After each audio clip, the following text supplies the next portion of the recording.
Hey folks, Not So Giant Women is back with Ivy and Daria. It's a great day. It's a great time. It's a great episode title.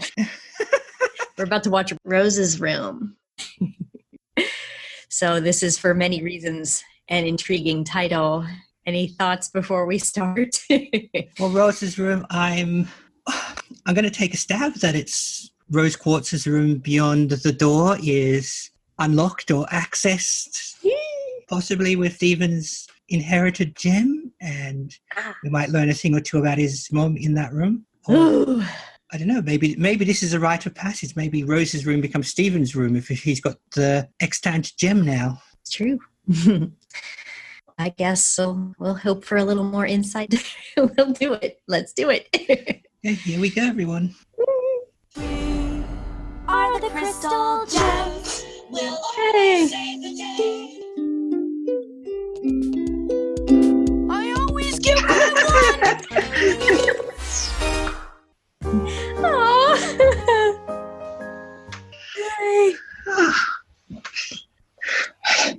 Almost a little horror it was episode. A bit nightmarish in the middle there. Yeah. I was not expecting that when I first saw it. Right, let's see if I can take this from the top. Stephen has just eaten his fourth consecutive can of cream corn, which is really horror enough. Yeah. We should have known. And he has done this because each of the cans has a $5 coupon to go mini golfing. Having 4 cans here and all the gems can go. However, they have to go on a mission. Stephen sulks a bit about this and instead plays Golf Quest on his game machine.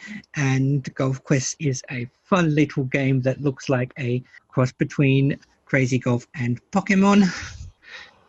When the gems return, it is only to interrupt Stephen awaiting the secret ending of his game. This also causes him to throw another snit, not least that Amethyst sticks her face in front of his and sets off the artifact called the Wailing Stone, which makes a big noise and breaks everything around them in the house. Stephen wishes he had a place where he could, which was just his, and he wouldn't get interrupted.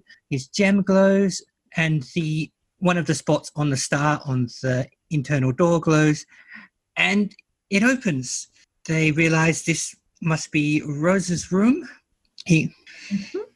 Stephen eagerly goes in there and in his sulk tells the gems that they can't come with him. The door closes behind him and he finds himself in an environment full of pink and white clouds. He soon realizes that as he wishes for things, they appear as the form of a bed, and then in the form of quadruple bunk beds, and in the form of a tiny floating whale, which is just too adorable for words. Yeah. He gets the secret ending for his game, then he gets hungry, but when the room provides a donut, it disappears as soon as he tries to eat it. Figuring he has to go out for donuts, another door appears and he goes out into the beach house to find it empty, meaning his telling off of the gems falls flat as they're not even there. As he goes out into the town, as it's nighttime, first he stops off at Big Donut, where Lars and Sadie are speaking strange in unison and almost automaton-like, and don't even walk to and from the counter. They merely skate as if they're on tracks. This confuses Stephen as he tries to follow them out the back door and just ends up behind the shop with them nowhere to be found. He finds the rest of the shop looking similarly abandoned and eerie, with apparently the lights on but nobody's home. Really not many of the lights are indeed on, must be said.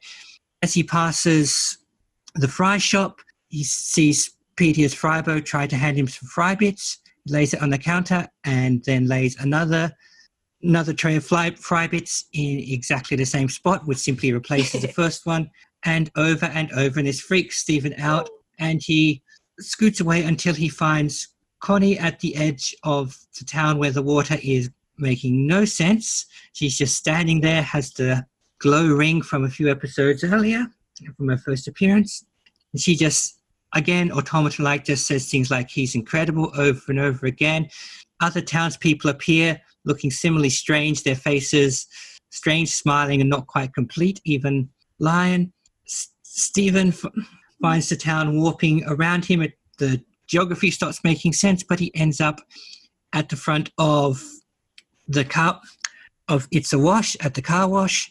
His dad comes out, first seemingly acting normal, and suggests they share the donuts he got earlier and talk about things. They do, and as Greg chows down on the donuts, Stephen tells him his problems with the gems and what led him here. Greg says, well, some people do need some alone time now and then, which does make sense to Stephen. And then a second later, Greg says, well, at least you told the truth, and chows down again. And Stephen is like, that's true, but not quite connected. Every time he gives a piece of advice, Greg does a little air guitar. He then starts giving massively disconnected pieces of advice, like no one was hurt or arrested. And when Stephen tries to eat the donut, it disappears before he can eat it, just as he did earlier. And he realizes he's still in the room. The town disappears beneath him to at first reveal a kind of nightscape, and eventually falls back into the cloud. Well, he eventually just starts falling because there is nothing. The tiny floating whale appears and asks him what he does want. He says he wants to be back with the gems, at which point he falls back out through the door. The gems still in exactly the same position as when he last left them. So presumably either no time has passed or they've just been leaning against the door for the past however long it took to have this adventure. And Stephen apologizes before he apologizes for being mad, he tests that they're real by biting Garnet's arm, to which she simply says, ow, quite fairly. This convinces him that she's real. Amethyst decides this is certainly more than enough impetus to bite Pearl's arm, which hurts her because it is biting her arm. Now Stephen apologizes and Garnet says they have time to hang out, and they are in fact at the mini golf course, Garnet looking gorgeous in Greg's old golfing pants, and Stephen concludes that the lesson he's learned is that he always gets what he wants. So, yeah, well, we saw Rose's room, but didn't really learn a whole lot more about Rose in the process. We even already knew that she likes pink. Nope, just that was her room. Mm-hmm. And I think we already knew that. I'd be prepared to take a guess, though, that the voice of the tiny whale is probably the voice of Rose, or meant to be so. I don't know if we ever actually see her properly in flashback or whatever and hear her speak, but I would guess that is the intent at least, because the whale also spoke of a different voice to anyone we usually hear. It suddenly did not sound like a little whale. Little whale noises were just adorable. So, yeah. If you can just have a little whale floating around the room as he's like Major Domo or something, that's fine. Yeah. Yeah, I remember some people discussing whether that was what you said or whether it was just like whether the room itself had a voice like or what. So, definitely some theories floating around, because that was, I mean, it kind of stood out like, oh, this is a different voice coming out of this whale. Yeah. I did work out pretty early on that Stephen was still in the room, probably familiarity with the genre because of the many, we're still in the simulation or the holodeck or whatever episodes of other shows I've seen. Yeah. I was going to ask you, kind of what your conception of that was. I think a lot of people, just as soon as you see the door and he comes out and the room is dark, it's like either he's still in there or something terrible has happened, like time has gone fast forward or something like that. But you figure it out pretty quickly. Mm-hmm. Yeah, Stephen was certainly at the start of the episode one of his more childish moods this week, I think. I suppose you're right. Mm-hmm. It's been a while since he sort of threw a tantrum about missions rather than just having a short sulk, but I guess he'd gone to all the effort of eating all the cream corn. Yeah. And just wanted to hang out with them, and they're like, nope, we're going to leave you behind, and then we're going to come back and want you to pay attention to us. Yeah, that's a good point, because, Stephen's pretty patient. He's a pretty patient and loving kid, and you don't see him snap like that very often, although I think the last time we saw him kind of yell at somebody also involved him yelling at Lars and the Cool Kids, and that was about his mom too. So, that, and who knows what that much creamed corn does to a person. This is true. I mean, his fake dad in the fake room was saying either that or you stayed up all night watching and playing a video game. So I was like, well, it could be hallucinations from that or just the corn. Do you like cream corn? I don't know if I've had cream corn. It never looks appetizing on television. Well, I live in Florida, and Florida sometimes pretends that it's the American South. And the South is big on things like cream corn, and I don't know, it's kind of a nice heavy Southern dish, I guess. So in some places here, people like cream corn. Nonetheless, I imagine it starts to wane after 4 cans in a row. It's probably not recommended to eat 4 cans at once when you're a tiny boy. Not least because if he needed the cans empty, he could have just tipped them out into something else and eaten the corn later. Yeah, I was thinking the same thing. You didn't have to go that hard, Stephen. You could have just taken the coupon and eaten the cream corn when you had a chance, you know? Yep. So I guess we're still seeing that sometimes they leave him behind on those missions, and he's agitated about it. So that was kind of his way of coping, I guess, with the cute little video game. I really cracked up when Stephen wanted Garnet to wear his pants. The development of revealing Rose's room, I've always wondered if this was originally earlier in the piece, what with Stephen being more childish, leaving Stephen behind as a matter of course. That's a good question. I don't know that is true. I haven't heard anything about a different intended order, but that could be a thing. Because, they probably sit around in these rooms and decide, we want to plot about this, where are we going to put this? So, and we've seen enough of Stephen, though, to know that he doesn't necessarily mature in a linear fashion, so it doesn't completely break the story or anything. And it's also easy to believe that there are missions that even at this point are too dangerous, or for some other reason Stephen can't come along.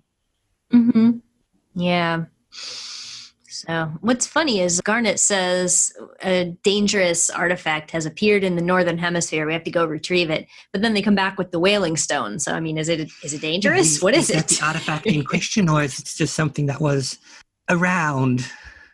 In fact, the bring Stephen something back thing, that's also an echo of how they used to do things early on as well. That's true. They probably didn't give it to him, but Pearl was, of course, trying to explain what it is. And this is what did she say? Something like it's a relay point between two fixed points, but they only have one. So set for sending messages as high-pitched sounds, or you can just smack the top and it starts screaming. Yeah. So, I guess it's a gem walkie-talkie. So that's what that sounds like. The gems are kind of part magic, part science fiction. So that they've got their relay device is some kind of magic vase. It fits. Thought it was cute when they came back and they wanted to show the whaling stone to Stephen, and so you want to see the whaling stone we found? It's the whaling stone we found. And Garnet goes, the whaling stone I found. Chill, Garnet. We all know you're great.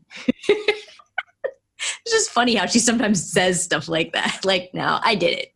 No, I'm right. No, it was my idea. It's like that. They also all say whaling stone multiple times, as though we're supposed to be impressed by its sheer mention, which of course Stephen is not, A, because he doesn't know what it is, and B, because they're getting in the way of his secret ending and messing up his TV again. Yeah, those cutscenes, I don't think they're possible. No. You have to watch them, or you have to play the final dungeon all over again. That golf quest was weird. That'd be a fun game. You play video games? You don't really, right? I do play video games, but not extensively. Right. Yeah, I've never played Pokemon or anything, but everything I've read says that there's a lot of Pokemon references in it. Well, I haven't played the Pokemon game it's based on, but lots of friends have, so I've seen enough of it to recognize the layout and the animation they're going with, and that they're golfifying all the familiar tropes. Right, and all the golf puns. And some people said the team kind of reminds them of certain people in the Pokemon, maybe the cartoon or something. I don't know. So it did look really cute. Yeah. And I guess you can change your team around and fight with different ones, or golf You with probably different ones. find better golf clubs and putters and things. And we saw Greg's golf clubs again because he likes to think of himself as the sort of person who would golf. Yep, you are correct. They pulled it out of the storage I don't shed. think you take your own clubs for mini golf, but chances are Stephen and or Greg does not know that. I was going to ask about that. Like, I like mini golfing. I don't know if you like to go, but I like to go. And they don't ask you to bring you're supposed to use theirs. Well, at least a couple of the ones I've been to, usually it's called putt-putt here, but a couple of ones I've been, a couple of ones I've been to, they actually say don't bring your own clubs. They say you have to use the ones we give you. Yeah, because I guess like real serious golf clubs, they could kind of mess with those greens. The greens are not the same as actual golf greens. Well, they probably don't want to ruin the spirit of the game by someone bringing some awesome wood-headed club and everyone's just got the stock standard putter from behind the counter. Yeah, pretty much. Oh, Stephen should have got his own cute little golf pants. So Garnet was adorable, having somehow got herself into Greg's golfing pants. I have drawn fan art of that. Yeah. How can you not? I'm a big Garnet fan, and when she does something like that, she's just like, he wants me to put the pants on my body. I guess I'll put the pants on my body. Don't know what they're for. Here we go. I'm wearing pants. And, it probably makes things appetizing for a few cosplayers that they do up their... Yeah. I have never. They do up their top half of all the detail with the maroon skin and the big hair and the mirror shades, and then go and get a pair of Granddad's old golfing trousers. Yeah. So let's see. I was thinking about how when they left him there, and in their defense, they were probably going somewhere more dangerous. But did anybody ever tell them it's also unsafe to leave a kid by themselves? So I don't know. I wonder if Greg knows that they do that. I do sometimes wonder about how they're doing at the actual regular upbringing part of guardianship. I mean, we've all but established Stephen doesn't go to school, which is, if they have social services in Beach City, has sort of got to raise a few flags. And they leave him alone. I mean, I don't think I've ever said it, but in my head, Stephen's around 10. And even when I was 10, my parents might leave me alone for an afternoon, maybe, but not, several times overnight. Yeah, that's the way it was for me too. And I was the eldest child, so there was always even smaller kids that if I was ever alone with them, I would be in charge. So that's never safe to have a 10-year-old babysitting a 5-year-old, and you don't know what's going to happen. Never mind a 10-year-old if Stephen's issues with impulse control. Yeah, I mean, your belly button could light up and another dimension could open. Or you just might eat 4 pans of cream corn. Or make it together breakfast and it'll turn into a monster. Well, there's another question social services are going to be asked. What are you feeding the boy? Oh, waffles and chocolate sauce and cream corn. He more or less makes them himself. I mean, he can take care of himself. So when he's about to go into the room, they're acting like they know it's dangerous. And that made me really curious too, because what do they think is going to happen? Do they know what it's going to do or what could threaten him? It seemed pretty non-threatening at first. So, Well, if the room generally reacts to wishes and feelings and things, they've probably been at their rooms for years and had them worked out how to shape them around themselves and keep control. Stephen has not only just taken custody of this room, but we'll see the aforementioned impulse control, and he's already in a mood. So they're probably like, we don't want this hot-headed, sulky young boy going into a room that will react to his every whim when he barely can focus on one whim for more than 10 seconds at a time. Mm-hmm. So I think it's danger under raw potential there, and they probably hoped he would just sit on the bed and play video games. That's probably one of the better outcomes. Maybe. Yeah. And as maybe they figured if they could just have a second to explain to him what's going to happen so that he doesn't get scared or make anything dangerous, then they could explain the limitations. So they're just like, wait. But he went in and disappeared them. And like you were saying, either all of that happened very quickly or they just stood there. So it's kind of unclear because they seem to be in the exact same positions when he comes flying back out. We haven't seen if the room's messed with time before, but it hasn't really come up one way or another. There's really been no need for them to meddle with time in terms of going into the room. And Stephen might have inadvertently wished himself back in time with his "I want to be back with the gems" thing. So the room's mechanics might have interpreted that as "I want to be back with the gems literally as I last left them." Good theory. I was also wondering about the mechanics of the room where it seems to feed on his emotions and his desires, but like, does that mean that it could actually give him something like, say, the ending of the video game that he hadn't gotten to hear? Like, was that what he thought it was going to be, or was it the real one? Does it have like access to the outer world, or Stephen just had general expectations and it manifested? I really wondered about that. And as Pearl notes, it can't really handle doing an entire town, and well, it didn't. Literally made the town but couldn't really cope with the people, and even the town itself started glitching out pretty quickly. Greg was more it didn't have Greg was more coherent at first, which made me wonder if the room has a better impression of Greg, if he's actually visited it before, or well, he was its former owner's lover, so it might be able to do a better Greg, at least for a while. Maybe they hid in there to get some privacy. That'd be interesting, seeing Greg in that room. Oh yeah, I can imagine Pearl asking, "What are they going into that room for?" And Amethyst is like,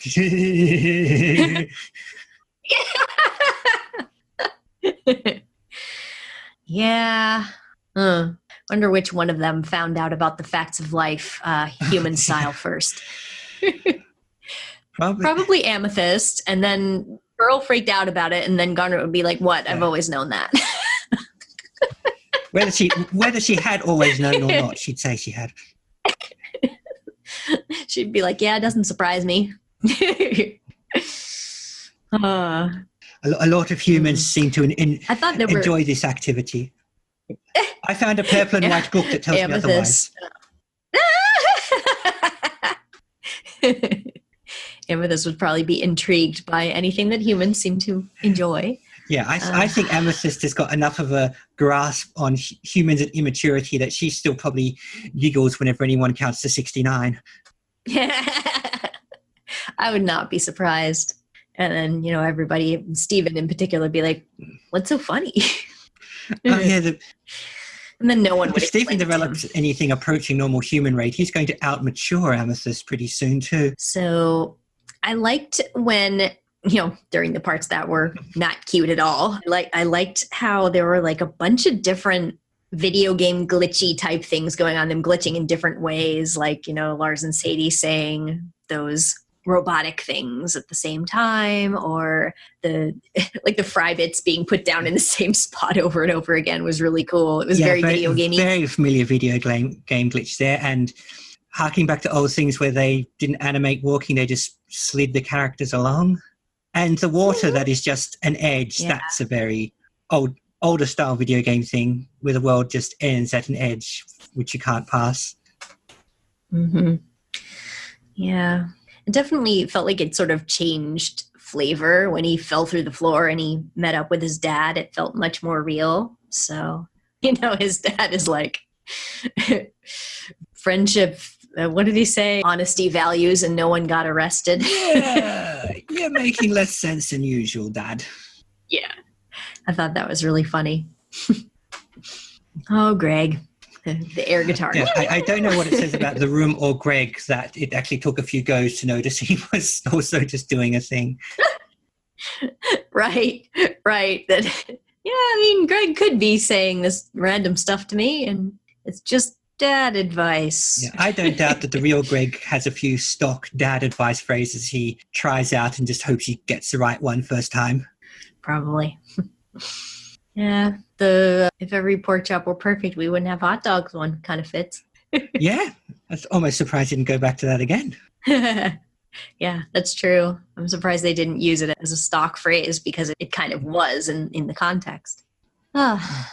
But they could have even reused the earlier audio, which would have been sufficiently creepy. That would have been cool if everything was patched together from old audio. Like, I mean, Connie's was, where she said, he was incredible. And that was from episode 7. So it would have been cool if they had taken Lars and Sadie dialogue or Greg dialogue and patched it together like that. Oh. Yeah, so Lars and Sadie are creepy enough on their own, and they're talking in total unison.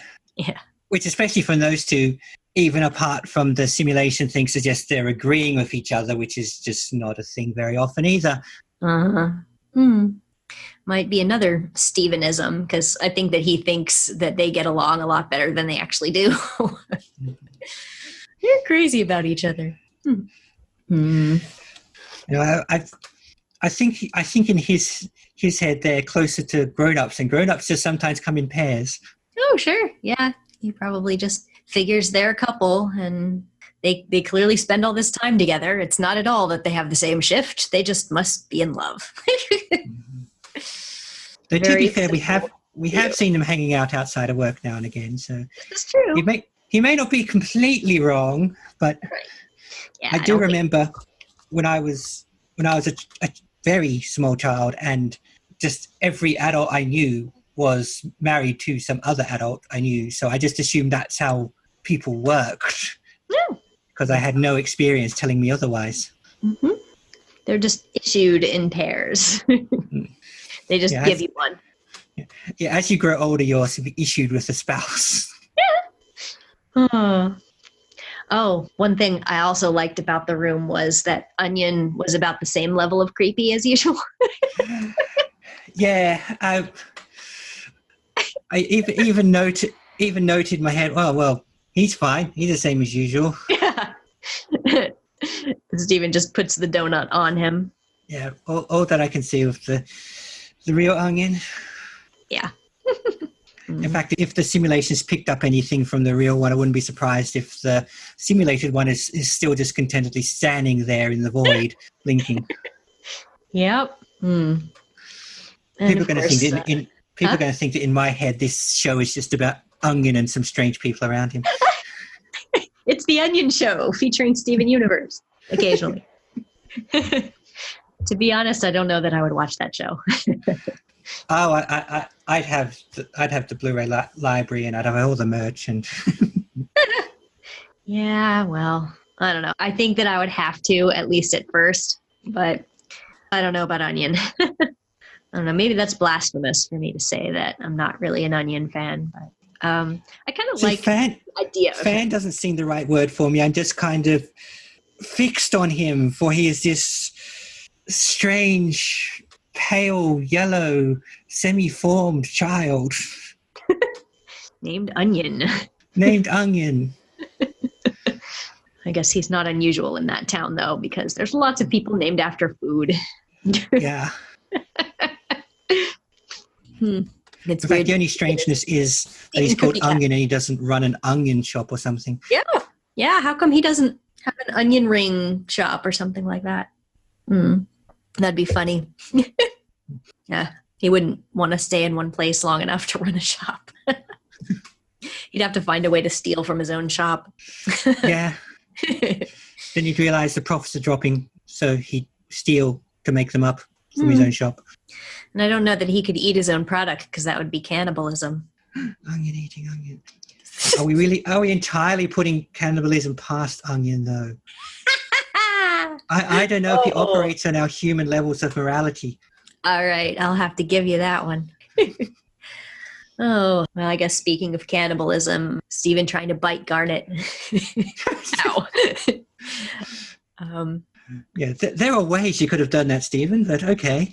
Yes, it's interesting because Garnet says ow, and Pearl acts like she has been hurt. It's like, it made me wonder, like, well, we know their biology is very different from us. What, like, do they actually feel pain, or is it something else is going on? I'd say from what we've seen to date, they at least feel superficial sensations of pain, even if they're not quite Just processing wondering, in injuries an the same way. organism that has the same relationship with its body that they do, what use pain would be. So, Well, I don't know. we've seen from Pearl that they can still take actual damage, so that would still be a useful indicator of pain. I mean, in Pearl's case, she could see the sword right through her, so there's not much to go on. But you know, if, for example, they stepped on something that could damage them, but they couldn't immediately see it, the pain would still make sense, act as a signaler. So I don't know if they sustain and process pain the same way we do, but I think in the immediate moment of getting hit or stabbed or bitten, they feel it at least similarly to we do.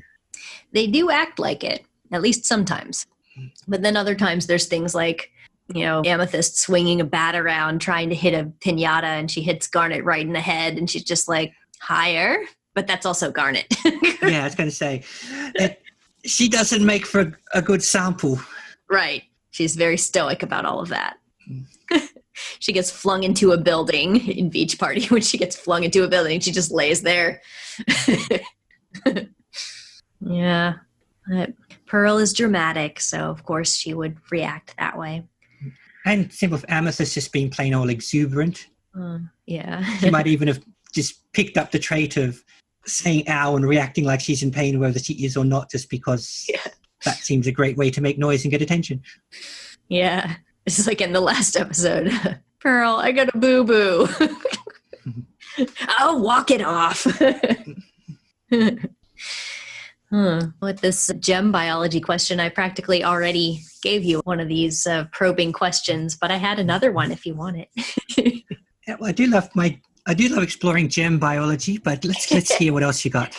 Well, I'm trying to remember if we've discussed this before. I feel like we have, but just like a quick guess from you about what the other 3 gems might do if they had a room like Rose's room.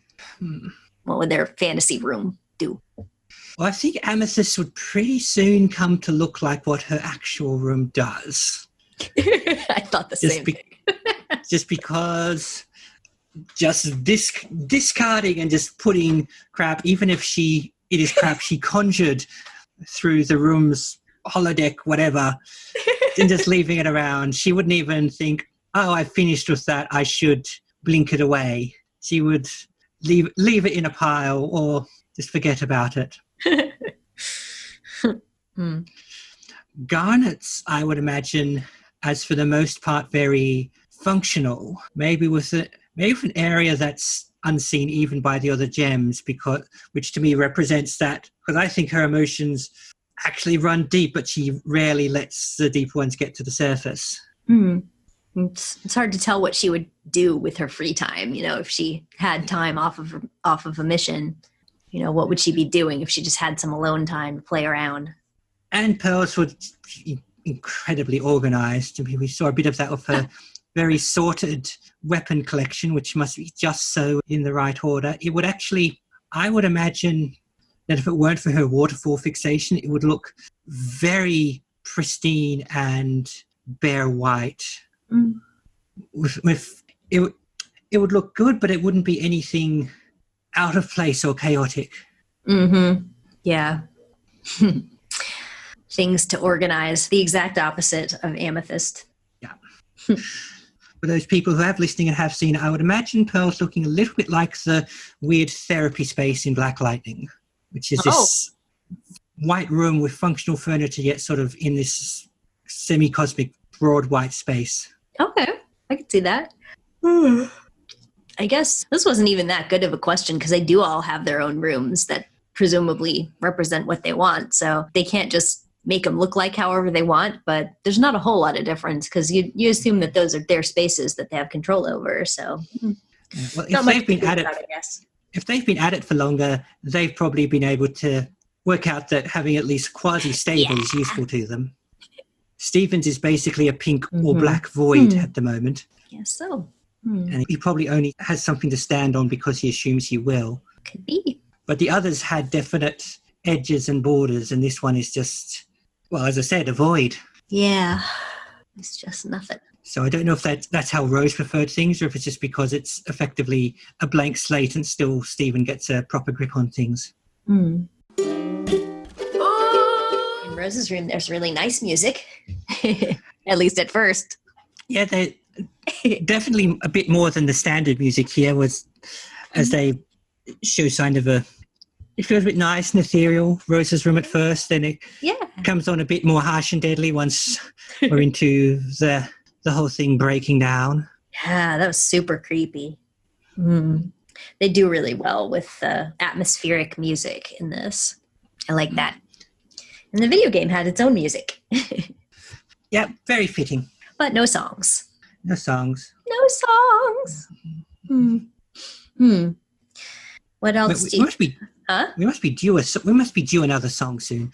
You think? How much longer? What number are we up to? We just had 19. I don't know. 20 or 25 would be a nice good number to have a song at.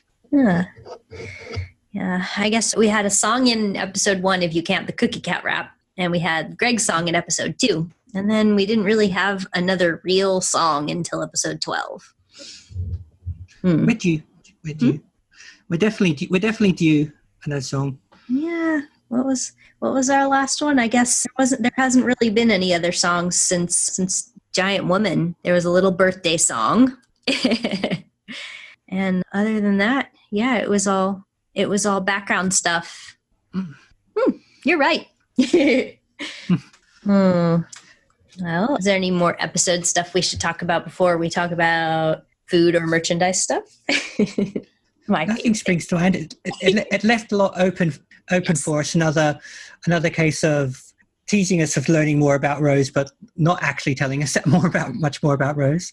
I think one of the things I thought about was it was such a room of possibility that since we don't know anything about what Rose's motivation was and what kind of person she was to want to use a room like that, like it could have been anything from a creative playground to a war room.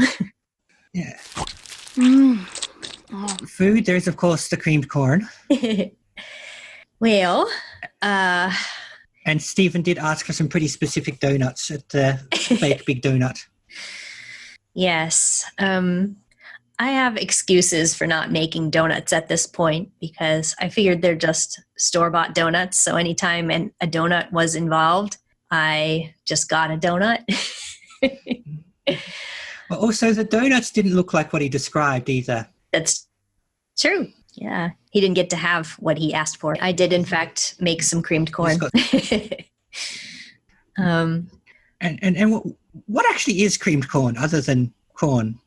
Well, there's not much else going on, but I will tell you. I mean, is it literal cream? Yes, there is also literal cream in it. There is quite a lot of corn. You also will add some flavorings like onion powder, and there's some butter and some flour, and a little bit of sweetener, sugar in there, like just a little bit. But you do put some cream and some milk. Cream and milk. Oh, yeah, makes sense. Yep. So there's certain quantities that you do for those, but I took some butter in a saucepan and stirred in onion powder, and then I guess I just prepared the butter like that, and then I added in a bunch of corn. And I also made some mistakes because my butter cooked too fast, so actually my creamed corn turned out kind of brownish. I don't know, it wasn't that bad, but it was not the color that you would expect it to be. So, but it was edible, and I did eat it. I didn't eat as much as Stephen did, and I didn't have the issues that he described. But after cooking the corn together with the cooked butter, it's just adding milk and cream and sugar. And there is a process afterwards that you blend some of the corn and then you put it back in. So that's kind of cool. And I was a huge dork and I made like can art so it would look cute, like Colonel's creamed corn. And I put them in there. It's a $5 coupon for mini golf. Yes, I even put a coupon on it, and I have a little note in the recipe that I wrote down that you can eat it straight out of the can with a spoon like an animal or like a Stephen. Actually, I guess animals don't use spoons, so like a Stephen. Is that one of those things that people tend to sort of get their own recipe for? You know, I think the basics are about the same anywhere you look, but people have a lot of strong opinions about how much cream how much the corn should be whipped and stuff, like how much whole corn versus how much corn mush, what the ratio should be. And, of course, anybody who likes it and has had it in their family for a while will say that whatever they like is the one that is correct. And there's things like that's great grandma's cream corn recipe handed down through generations. Yes. So my family does not have one of those. So I just had to be on my own to invent one. But that's okay. It's Miss Ivy's burned creamed corn. Well, you're handing it down for a legacy of podcast viewers and listeners now. One day I'll have a cookbook. What have we got listeners and viewers who are trying the recipes as they go out each episode? Oh, wow. I once had somebody write to me and say that they tried my recipe and that it was good, but that they burned it a little. And I said, this recipe does not have any baking in it. I don't know how you burned it. And they did not answer me. And they're like, okay, probably got a bit sheepish at that point. I don't know if they were just pretending that they tried it or if they really did cook something that was not meant to be cooked. It's a little creepy. Oh, I have some factoids that I didn't tell you about. Oh, let's go. I think I usually tell you who boarded it. I don't know if you noticed it. It's Jeff and Joe. Jeff Liu and Joe Johnston. And I always like them. Although I'm not a huge fan of this episode because it creeps me out. But I wrote down in my little window over here how they described this episode to people looking it up. And it says, Stephen's desire for some alone time unlocks a new room in the temple that answers his every wish. I feel like that's too much. Not wrong, but yeah, it does sort of take you past that first hook. Yeah. I really like, I think my favorite part in the episode is when it opens and you're like, oh, this mystery room, it's open. That's intriguing. I didn't want to go into the episode knowing that it was going to open, except that the title implied it. Yeah, the title almost kind of gives away a major point, but I guess it's one of those, sometimes you've got to drop something up front to keep people interested. Mm-hmm.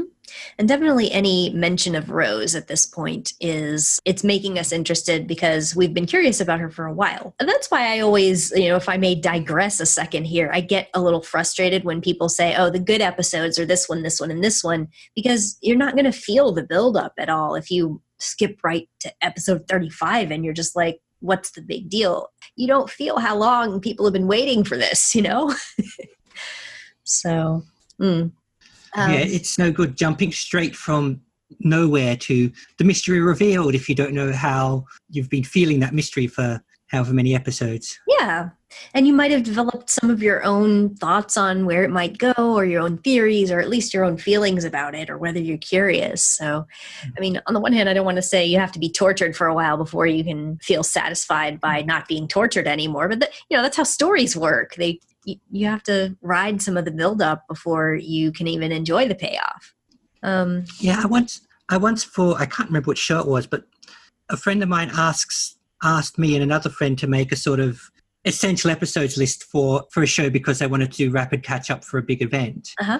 And the other friend and I sort of disagreed on what were the essential episodes because I'd included ones which built up to the Wham episode, whereas the other friend would just go, no, you don't need to build up, you just need this important thing. I was like, but you won't know why it's important. Right. I mean, this is the other thing. If you jump straight in on this, you have no idea why being teased with the notion of Rose's room is anything to us if you don't know who Rose is, what the rooms are, and why Rose is not an easily accessed character because she is dead or physically evaporated or whatever. Yeah, and it's not as simple as just being told two sentences like, oh, Stephen's mom is no longer with us and she had a child with a human. Like, that's essentially what you need to know, but it doesn't cut it. It just doesn't. And you would probably not be surprised to hear that this show has a popular essential episodes order where people will say, oh, my friend is bored and all these season 1 episodes are making him think it's a crappy kids show that isn't really appropriate for adults, doesn't have anything for adults. And they're like, can I skip all the boring ones or the silly ones or the stupid ones and go right to the important ones?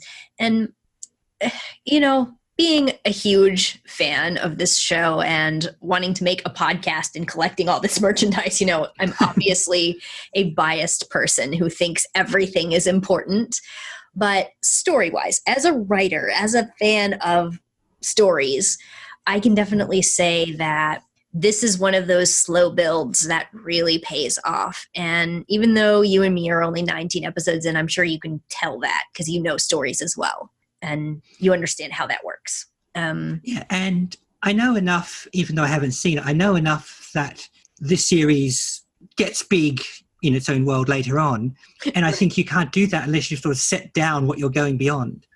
Right. You have to a lot of the early episodes do ground Stephen in both worlds and show how important the individual humans and his family and everything, his father, all these people are to him as, as a person who feels that he is part of this town. You can't just speed by them and say, well, these are the plotty episodes without really understanding why it matters. And a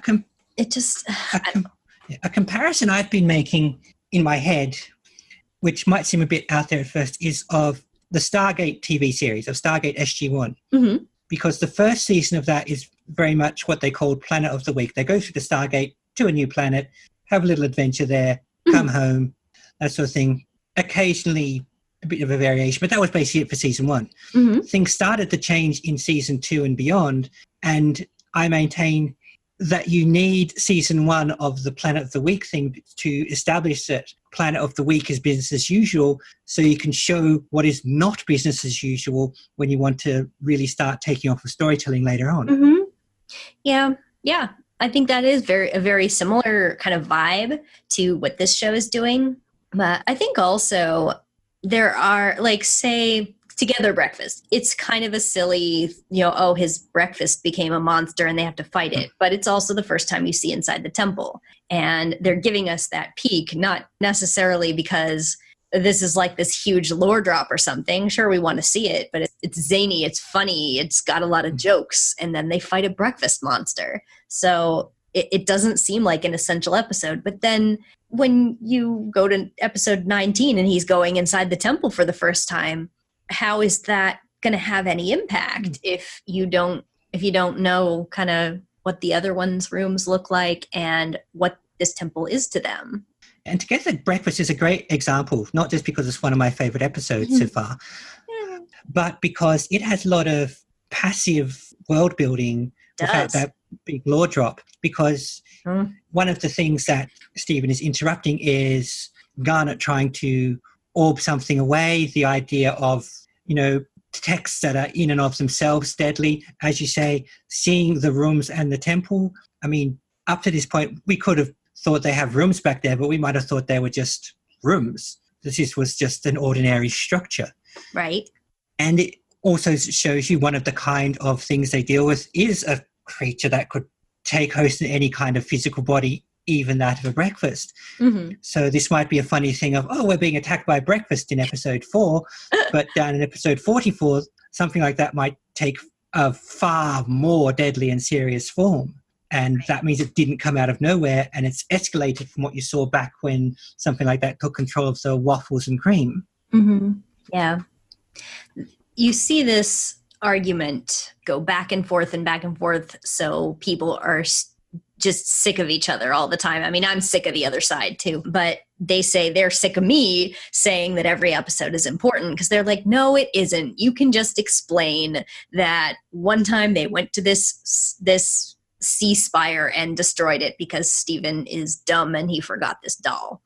You can't, I don't know. It's hard to isolate like one reason why something was an important episode and then really get that across to people and just like give them the Cliff's Notes version. It's not the same. And I don't know. I mean, I'm not that worried about it if somebody says, I'm just plain not going to watch the show if I have to watch 25 episodes before it gets interesting. And I'm just going to shrug and say, you can make that decision. I don't care if you want to skip around. I recommend people don't.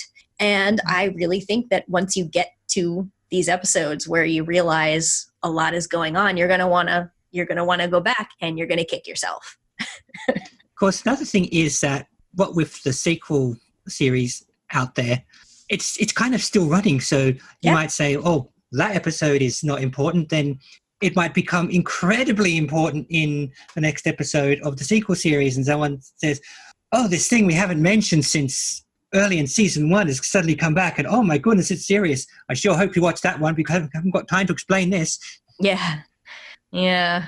Something kind of like that in episode 37 and much, much further down the line. Let's see. That's, oh gosh, what is it? Episode... Good Lord. It's past 100. There's a place where it comes, some little detail comes back really explicitly. And you're like, oh my God, really? Really? Did they plan that? And it kind of turns out they didn't, but they used it. So imagine if when episode 90 was going out, you cast off the earlier episode as unimportant, not realizing it's going to pop up in 100 or so. Mm-hmm. Yeah. Like I said, it's just, if somebody has already decided they're not going to watch this show if they can't get like a fast catch up, then, that's fine. I'd rather they watch the show in some way. But I really strongly feel like the way that you should watch it is the way that it was built. I mean, briefly, look, before we came to be doing this, but I was still thinking of getting into Steven Universe, part of me was going, maybe I should try the movie, which was then just out. But I thought, no, this obviously is, I don't know how general access it'll be, but it's obviously contextualized by having had 4 or 5 seasons before it. I'm really glad you did not do that. I'm glad I didn't now. Yeah. Some people did do that, and I see people pop onto Reddit. They'll say, yeah, I watched this movie, and, you can understand it. Actually, one of the people that was at my viewing party had not seen the rest of the show. They had seen like 3 episodes or something, all out of context. And then they saw this movie, and they asked a couple of kind of funny questions during the movie, but mostly were just understanding basically what was going on. And when they asked these couple of funny questions, I was just like, wow, there's so much you don't know. And it's going to take me 5 minutes to explain the answer to that. But, they enjoyed it. And then they told me a couple of other times when they're like, hey, I saw Steven Universe tonight. I liked it. I'm like, but there were a lot of people who saw the movie, I guess, because movies are packaged that way. They're made because they know some people will jump in to see just a movie, and then they go back to the beginning and they're like, wow, I kind of wish that I didn't know all this stuff that was just talked about as stuff we already know in the movie. And these things become group activities. Like if this is like a lot of the other Cartoon Network movies, it probably got at least a limited theatre release, which means if some people said, hey, we're all going to see the Steven Universe movie, and some newbie says, oh, sure, I'll come just to hang out with my friends, and that sort of thing happens. Yeah. I know, because I have been that friend or have had that friend for various things. Yeah. So. For Steven Universe, they were really super limited about that. Like there were a few showings of the movie in theaters, but they made everybody surrender their phone and sign non-disclosure agreements. Because it's so intense on the internet right now. Like with Steven Universe, people are like, they're just going to ruin it for everyone. And people tried to. And then there were fake leaks too. So that made it easier to deal with it if you think you saw something that was a spoiler. Anyway. Yeah, I know it had at least one theatrical screening here, but I don't know if they went to all that trouble about blocking people. Oh, There's one of our local cinemas is actually pretty good on doing screenings of things like that. Mm-hmm. Like they've had cinema screenings of a lot of the DC straight-to-video movies they've done as cinema events and things. Now, if they're pretty popular, after, then it's fine. They don't care if it came out after it showed on TV. But if it was before it came out on TV, then everybody was super hush-hush about it. I have no idea, because at the time I was only at I recognized what show this is phase. So I just saw, I guess that Steven Universe show is doing a movie. And I didn't even learn until much later that it was probably not just a normal theatrical movie, as some shows do. Yeah. Yeah. It did have, beginning, middle, end, and not necessarily require you to know anything about what happened before to find the story satisfying. But it's just so much better if you know. And it spoils a lot of stuff if you didn't. So I'm really glad you didn't see it. So this was a digression into a movie that is 100 episodes plus in the future. Yeah. A digression to a movie I haven't watched. So. Yeah. Well, I like talking about kind of the surrounding culture stuff because you know all about that stuff. Oh, yeah. So let's see. Here's another, continuing, I guess, with factoids. You have gone back to the Together Breakfast episode a few times. So you might remember this, but did you notice that when he was sliding down in Together Breakfast, he actually slid through Rose's room? I didn't connect it, but now that you've said it, you will now. sort of putting the bits back together.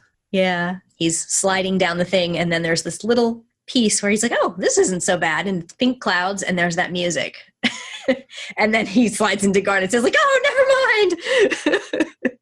So that they gave us a little peek at. I hadn't episode connected. 19. That was the same place, or the same kind of place.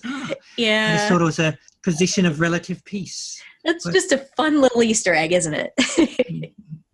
I love that one. Let's see. As you mentioned, Tiny Floating Whale had an interesting voice. It was voiced by Susan Egan, who has done, she was the lead lady in, she was Meg. Oh, right. I've seen the name around. Yeah, she's kind of a big name. She's done a lot of characters, and it's just funny that they've talked about this, which without giving a lot of spoilers and stuff. I remember Rebecca Sugar talking about how trippy it was to have Susan Egan read for the voice of Tiny Floating Whale. She's like, so this role is Tiny Floating Whale. It's so funny. And it says one line. Yeah. You could almost literally phone it in. Yeah. I wonder if I'm assuming some version of her voice did the little ooh noises that the whale does too. That would be fun. And there was the video game character, the golfer had a voice actor named Chris Jai Alex, I think. He does a bunch of background random voices. Actually, I don't think I ever checked to make sure that Chris's pronoun was he, but I thought I read that it was. So if it's not, I will figure it out later and mention it in the future. Anyway, but yeah, I guess the golfer guy is named Ace. So that's kind of funny and cute. And his benefactor / villain was Professor some golfing word. Oh, Sand Traps. Professor Sand Traps, that's it, yes. That was cute. And Steven was playing that on, everybody says it looks just like a Nintendo 64, which I believe I do not have one. Yeah, exactly. So, and of course, the God of Sink 'em All is a Pokemon. All that Pokemon stuff. Let's see. Was there anything else? Something about the video game. Oh, yeah. They used their distance models. Have I mentioned this to you before about distance models, that they have simplified distance models for the characters that they use when they're far away? So they'll have less detail on their face and stuff like that. They used those for the creepy faces of the video game as is actually what a lot, I guess it's either their distance models or some modified version of their distance models that made them look so weird. So I think that's funny. And a lot of times they don't have noses and they have no separation of their fingers and stuff. Because so details would be lost at a distance. So, why bother? Yeah, I've seen Steven's distance model where the star on his shirt is just a pentagon. It's funny. Let's see. I think that's all I can remember of factoids for you, but I do have merchandise. Actually, I have a few things, but let's add some merchandise. I'm going to show you a pencil case I have, which has the Tiny Floating Whale on it. Now, this is official merchandise, so I have to show you something official, but I want to show you this because it's cute. But it just has I'm already in love with the Tiny Floating Whale, so that's cool. I want a plushie of it, and I know that some Etsy people make tiny floating whales. I do not have one, but I had to have this. This is just some fan thing that I believe I got on Redbubble or something, but it just has the illustration of the tiny floating whale with a spout doing its thing. I keep my markers in there. Woo! See, sometimes I can do it and sometimes I can't. What was my other I can't do it. My voice re-breaks if I try to go back that far. You go, I'm sure that we could take that and make it sound like a whale somehow. But I decided for my official merch, I'm showing you my jigsaw puzzle. I have a 500 jigsaw puzzle of Steven Universe.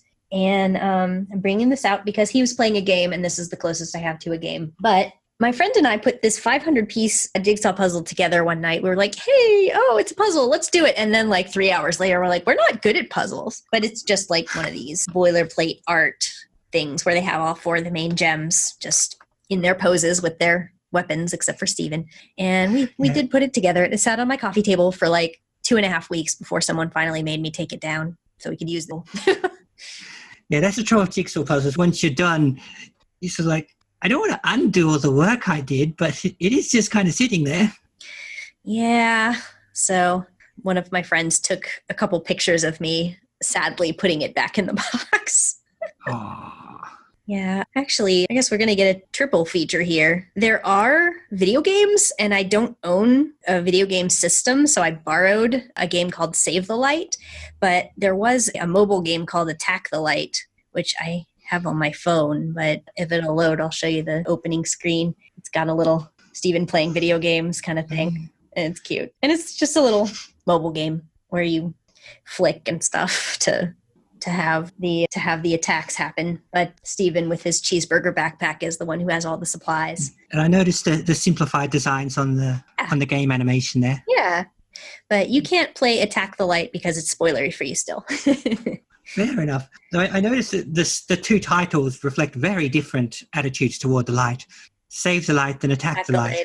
There's a third one that's come out too called Unleash the Light. Oh, the policy upon light is just not consistent. Yes, you can't quite tell what the light wants to do. But, oh boy, it's got this whole opening thing. So the light is a monster. Little opening screen. Oh. These light monsters are not in the show. I love simplified, super deformed Garnet with her Hulk hands. Yeah. It's just adorable. Yeah. I hope it's not going to show you anything spoilery in this opening. Or just kind of with the sound off. Because if I turn the sound on, it's possible it would trigger a copyright problem. So, yeah, it's Pearl. Yeah, we're just seeing Steven and the big 3 just chatting about something. And because the sound's off, I don't know what it is anyway. Yeah. I think it's probably about to load the opening. But it's got a real cute. It's gone black. So it's thinking about something. Go. Attack the Light. So it's very cute. And it's really neat because it's only a mobile game, but you start off in Steven's house and walking around in there, and it's kind of cool. I remember that was true of Save the Light, so I wonder if I'm remembering the 2 things and conflating them. But as a person who doesn't play video games, I still had a really fun time playing that game. Well, that's what it's for. It was a battery hog. I had to plug my phone in to play it, to continue playing it. Yeah, I've had those. Yeah. So you got a 3-for-1 deal on this one because I had my unofficial merch and my official merch, and then something that is not physical merch. And people who aren't as spoiler protected as me, go play Attack the Light. Go play the light game. Yeah, came out quite a few years ago, but Rebecca Sugar did help write it, and she claims that it's basically, it can be taken as canon, so that's kind of cool. Oh, well, I'm done. Yeah, I'm done too. Ready to sign off to check out of Rose's room for now. Oh, please, and no nightmares. Thanks for listening, everyone. Thanks. Bye-bye.